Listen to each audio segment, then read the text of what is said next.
Good evening, trenches. The Nigeria no happen to us. I bet. Only in Nigeria, bill to jail people when no they vote don't pass second reading. My people, this kind of Nigeria I never see before. Can you see our Senate president? Yes, guys, before you continue with those short clips I just showed you, those are the major focus of this video. Okay, you heard what Fayose had to say, and also I'm going to be playing the full video. Now we're going to be discussing about Senator Natasha's who has been sued by the federal government, and the former governor of Kogi State, Yayabello, who was allegedly, accused of stealing billions of dollars. He was allegedly involved, in embezzlement of government funds. He's been the one who is actually going to testify against Senator Natasha. You understand? And now we have the Senate president himself also being among the persons who is going to be actually testifying against Senator Natasha. Now the question is, in this particular video, I'm going to be showing you, the statements, the case they have filed against Senator Natasha, which, one of those cases, there were two accusations. One is, the false accusation. Is it false accusation? Okay, Senator Natasha one time ago came out to say that, okay, yayabello had plotted to actually take her life one time. You understand? Now, this statement had already been repeated in 2019, and now she's also making this statement again. Now, the question is this supposed to be a federal offense, or is it supposed to be, a personal offense between, Senator Natasha and yayabello? Okay, now the second one was the case of, harassment, sexual harassment made by, the Senate president, you understand, himself. Now, this is also channeled to federal matter. They are saying that, okay, this is a federal matter. You understand that, okay, Nigerians are now the ones suing Senator Natasha. This is what it simply means. Federal government suing Senator Natasha means that you watching this video are the ones suing Senator Natasha for an offense which is not even against Nigeria. It's not against Nigeria. If this is a case of, maybe she plotted, to divide the country, making a statement that, okay, we'll bring, division in the country, yes, you would have said, okay, this is actually a case of the federal government. Do you understand? But now this is actually a matter between her and yayabello, and also between her and, Senator Godswill Akpabio, who is a Senate president right now. Now, these issues are actually bothering a whole lot of people. And then, now let's talk. I'm going to allow you to watch the video, but then let's talk about this issue of, voters, law which has been passed by the federal government. Now, it is said that if you don't vote come 2027, you are going to go to jail for 6 months, or you pay a fine of 100,000 naira. Now, there's another issue of Tinubu endorsement in office. Barely 2 years in office, already been endorsed for 2027 general election. I'm going to allow you to watch the video to the end. Don't forget, follow this video to the end so that you get all the details required. You understand? So that you don't miss out. And also share your opinion about the voters, law that we made. And then this issue of Senator Natasha being, sued by federal government, sued by me and you in their term. That is what it means. Do you agree, with this, lawsuit which has been filed? Let me know your opinion.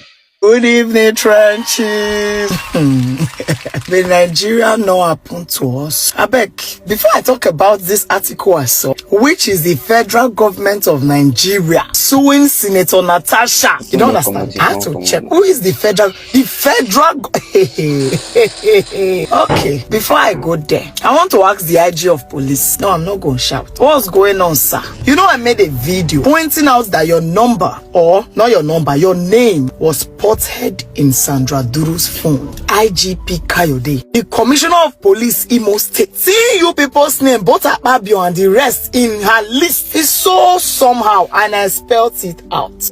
Two persons have come outside to say that this Sandra Duru is a liar. They've brought evidence that they've worked with her, and her accusations against this lady, Senator Natasha, is false. In fact, the main accusations. Please tell Nigerians why one of the persons who came to willingly confess that I've worked with this lady Sandra for years. I know most of her shady deals, but you see this one she's doing, I'm not in support of. This lie is too much and can send this innocent woman to prison. See receipts, see evidence. Tell me why this same man who should be invited honorably to your office to avail you more information is being picked 3 a.m. in the middle of the night this morning and is to be transported to Abuja first thing tomorrow morning. Why? Why, sir? As a matter of fact, there's no petition against him in the Imo State Command. The only thing there is directive from the IG. Kai, Nigeria.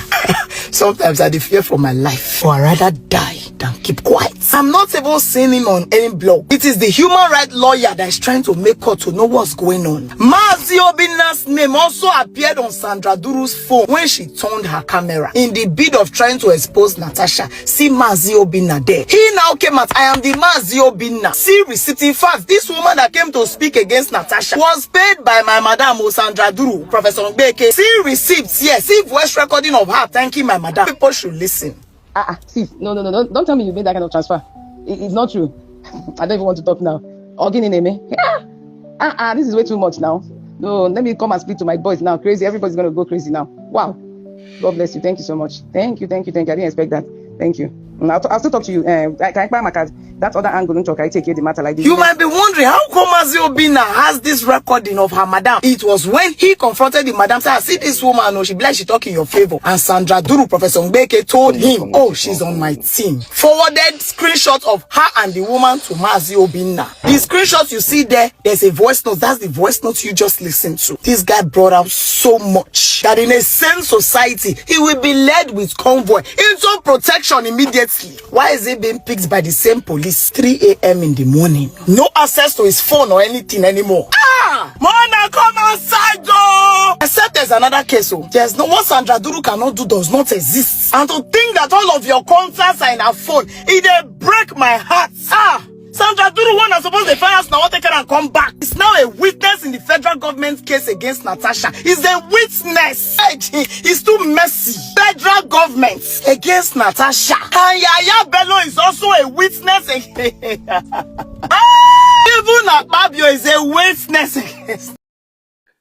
Alright guys, away from that particular clip, I'm going to be showing you this particular clip of the endorsement of the president for 2027 general election. Okay, watch the video to the end and also let me know what your opinion. Now the issue is it really the right time to actually endorse the president? Has his work for this first tenure finished? Like, are they really thinking about the hardship the Nigerian people are actually going at the moment? Talking about so many people who are dropping out of school because of financial issues. Okay, talking about lack of healthcare infrastructures in the society. Talking about bad roads. Talking about poor electricity. Up till now, Nigeria has not been able to attain to that level of steady stable electricity in the country.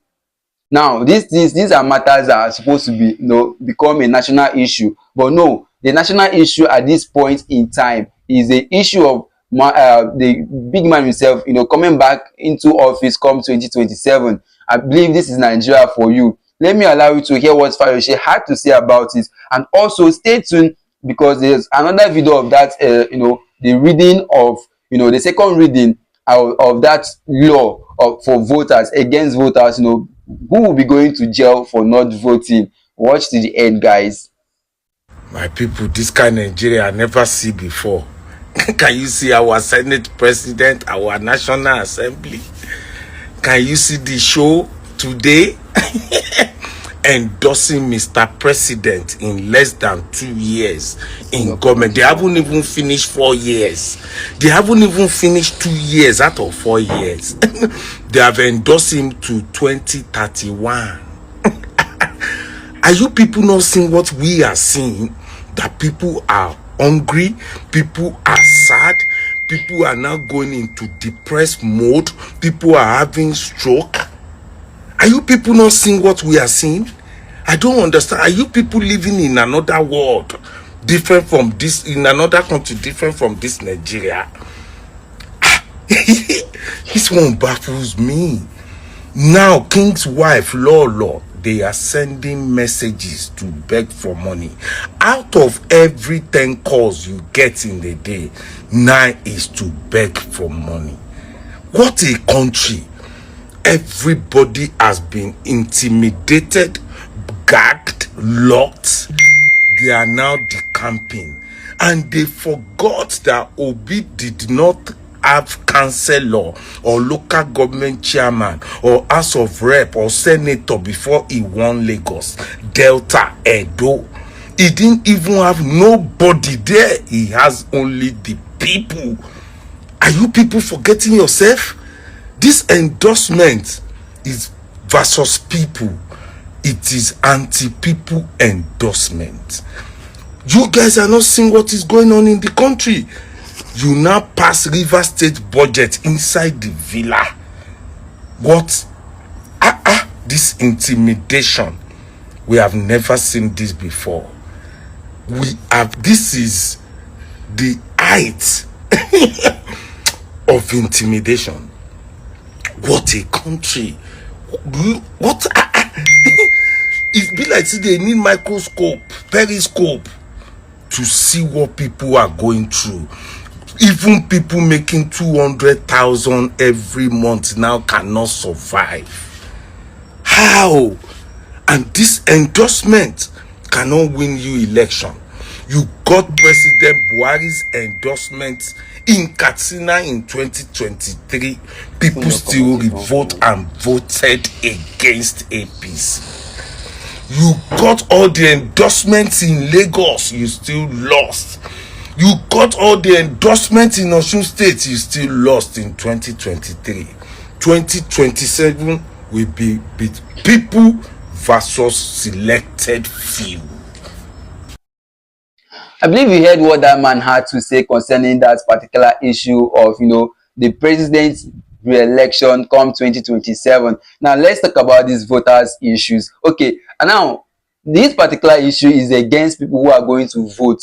You understand? It has already passed second reading, and I'm sure by the next time it passes the third reading, it's going to be, constitutional, that if you don't go out that day to vote, you will be either, jailed, or you will pay a fine of 100,000 naira for not voting. Now, there is no law that has been made for those who are buying votes that day. Now, there is no law which has been made, for those who are, decamping from one political party to another. Nobody, no restriction, no fine, no jail sentence for them. Okay, listen to what Fayose had to say about it, and also don't forget to share your opinion via the comment section. Only in Nigeria, bill to jail people wey no dey vote don pass second reading. Today, it don't pass second reading. The bill they go. But the bill, there is no bill to say people where they sell or where they buy votes. No bill for that one. People where we go vote for, where be Labour or PDP, where they cross carpet, no bill for that one. But bill where go carry you, come out for your house to go and vote. Now in they want they jail you where you don't believe in the system, where you sit down jeje for house. Say no, I know they go outside, go worry myself. Now you they want jail. But they refuse to put bill for people where they sell votes, where they buy votes. They see what thing they happen. Only in Nigeria, the things where they happen, you go fear God. Only in Nigeria, you see people who go come out, say, we want police life to be better welfare for police. Now, the same police go use tear gas everybody, say, who send you that message? They are happy with their roadblocks. They fight for them for better welfare. But now them go come use again. Where you go tear gas your people where they fight for you. Everybody go wrong, go out. Fighting for police to get a better life. Is that normal? Now only in Nigeria you go see person where get his last money, say I must go church, go pay my first seed, my tithes, my offering. You go pay offering, drop seed, drop everything. no money, no transport to go home. You go come dey check, they go house. Your pastor, Daddy Gio, will not drive Rolls Royce pass you. You still go, they still they kneel down for road. Say, Daddy Gio. Only in Nigeria, we say we are progressing, but now back we they take progress. People, they progress through the back. Only in Nigeria. Bill to jail you for not voting because you don't believe in the process. But there is no bill to jail people where they say Olorombo, Esawole. Only in Africa. So guys, having watched that video and listened to what Fayose had to say, you agree with me that this country is actually a country where only the less privileged, are bound to law. Yes, the less privileged are bound to law, whereas those who are affluent, the ones who control the Nigerian money, the politicians, live above the law. Take Tom Polo for instance. Since EFCC made a threat that they are going to arrest Tom Polo for naira mutilation, have you heard anything about it? See, EFCC now one joke. That establishment is one of the biggest joke in Nigeria. Do you understand? They only go after those who does not have the strength to protect them. Look at what happened in the case of Very Dark Man. If not that, imagine how outspoken Very Dark Man is, and yet they even went as far trying to humiliate him. Now, Tom Polo was, caught on camera. This is not allegedly. This one happened real life. He was trampling upon naira. The money was in bulk. They were spraying and on the ground, and everything that happened. Yet nobody has called Tom Polo to question him. Nobody, even to invite Tom Polo, nobody dares. They are so afraid of that man, like that they can't do anything about it. Up till now, EFCC is telling us that Tom Polo is not above the law. They are going to bring Tom Polo to justice. Oh yeah, now it's going 3 weeks now since Tom Polo, trampled upon naira. Since Tom Polo was caught on camera mutilating naira, yet they have not been able to apprehend him. Nobody has invited him. No press release. This is to say that, oh boy, law no be for everybody. Nigerian law is not for everybody. It's for certain people. You understand? Some people are living strongly above the law. One of those people are Tom Polo. People like Tom Polo, that they once living above the Nigerian law. And see, if I have a way of living above this law, because honestly speaking, this our law is not even having any effect. Like the law that is already meant for minorities, people that cannot defend themselves. So the rich ones are not part of it. Look at what EFCC are doing right now, destroying people's home, going about vandalizing and breaking their houses, destroying properties everywhere. But arrest Tom Polo, Yayabello took them almost 3 full months before they were able to invite Yayabello. And imagine EFCC going to Yayabello's house and exchanging bullets. And they say Yayabello escaped in Nigeria. That means there are different governments actually operating in Nigeria. There are some governments, which is against the government, and some governments, like, what are you guys saying that Tom Polo has? I mean, Yayabello has army or police protecting him, which are not the Nigerian police. If they are not shooting against the Nigerian police, like, how can we just explain this to make sense to ordinary Nigerians? Like, this is something up to date we don't understand, how a fellow officer will be shooting a fellow officer. Like, is this order not from above that he should be invited? This is to tell that there is no law in this country. Honestly speaking, there is no law. That is just it. Let me know your opinion via the comment section, guys. For the voting issues, I don't think it's going to stand. I don't know, but even if they pass this into law, I'm sure the whole of Nigeria will sleep in prison that day. Like, there will be no room to actually contain anybody. But then I advise you to go get your votes, get your voters card ready, because come 2027, all hands on deck for Peter Obi for president. I'm sure you will like this one. You're not going to want play with your future. Oh yeah, now this is the much you can take on this video for now. Don't forget to like, subscribe, and also share your opinion. Subscribe and turn on the notification icon so that you get the latest gist as they hot. I'm out, guys.